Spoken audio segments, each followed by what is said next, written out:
Hey Wargamers, today I want to talk about Biovores and the new Tyranids Codex. Now, I say new, but it's been out for a while now, and we're starting to get a better idea of how well Biovores perform on the tabletop. And spoiler alert, it's that they work pretty darn well against certain opponents. Now, we'll talk about their strengths and weaknesses and how you might want to deploy them. But first, I want to say thanks for watching. If you like this video, go ahead and hit subscribe. That way you don't miss an upcoming update. All right, so let's get started. Biovores, they have a theme to their stats, and that theme is the number 4. Pretty much all their stats are number 4, so if you're one of those people that has a hard time remembering stats, sometimes that's me, sometimes it's not, or if you're starting out an army, you know, hey, that's a perk right there, is just being able to say, yeah, it's probably going to be 4 for a Biovore. But they have movement 5, you know, breaks the trend, but weapon skill, ballistic skill, strength, toughness, wounds, and save is all 4. And then they have 2 attacks and leadership 5. So again, instinctive behavior, synapse is synapse is going to be really important for these guys. You don't want them running away. They are equipped with a Spore Mine launcher, a single Spore Mine launcher, and this works very similarly to the Spore Mine Cyst on a Harpy, but basically it has range 48 and it does not require line of sight. You select a target and you roll to hit, and if you hit, you roll another d6, and on a 2 to 5 it does 1 mortal wound, and on a 6 it does a d3 mortal wounds.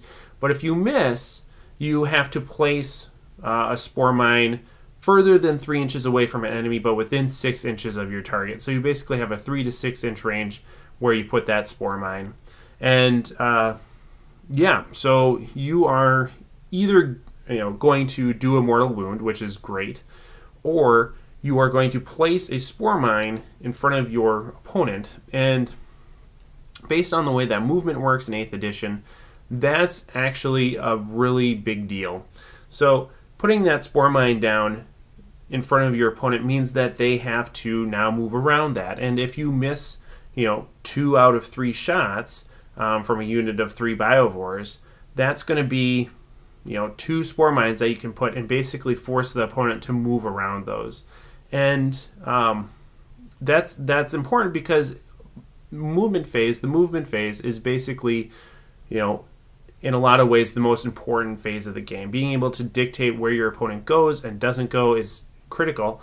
And so because you place these Spore Mines before they have any opportunity to react, that's a non-negligible effect on your opponent. Now, if they want to remove those Spore Mines, they certainly can. They just have to shoot at them. But even then, they are forced to redirect some shooting to take out a Spore Mine, and that's important as well. So it works out in multiple ways. One, you get the direct damage effect, but you also get the secondary effects of affecting their movement phase, redirecting fire, and then of course if they don't move or remove the Spore Mine, they have to deal with taking mortal wounds from that Spore Mine as well. So, on average, you're going to get, you're going to get 1 mortal wound per Biovore, basically.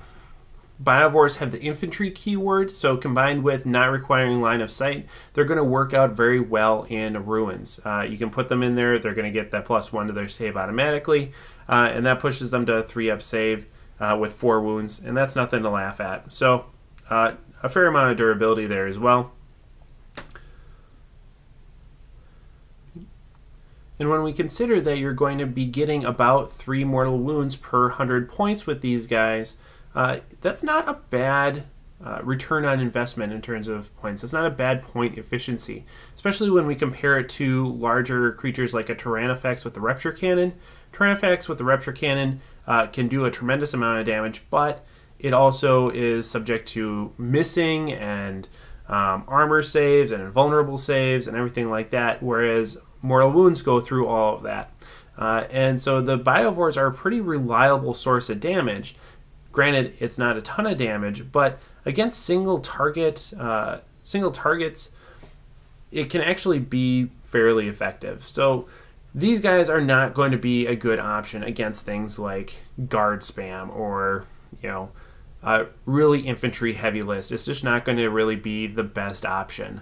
But if you are going against like Titans or something with a few really big heavy hitters, this is going to be an effective way to deal with those, especially if those heavy hitters don't have fly, just because of the way that the Spore mines work later on in terms of dictating movement. If they have fly, they ignore that, and so you lose that benefit. But if you're going against, like a knight, throwing a bunch of mortal wounds at them with your Biovores is not too shabby. So overall, I think Biovores are fairly good in situations where you're going against heavy hitters. They're not going to be good against spam armies, really, but still, they're an effective component of a lot of Tyranid lists.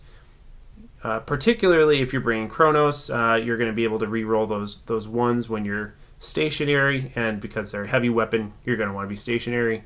So putting them in a Chronos detachment makes sense to me, but they could also benefit from things like Jormungandr. They're going to get their cover safe from that. That's good. But really, any of the other high fleets aren't really going to synergize with their loadout. So Chronos is probably the best way to go.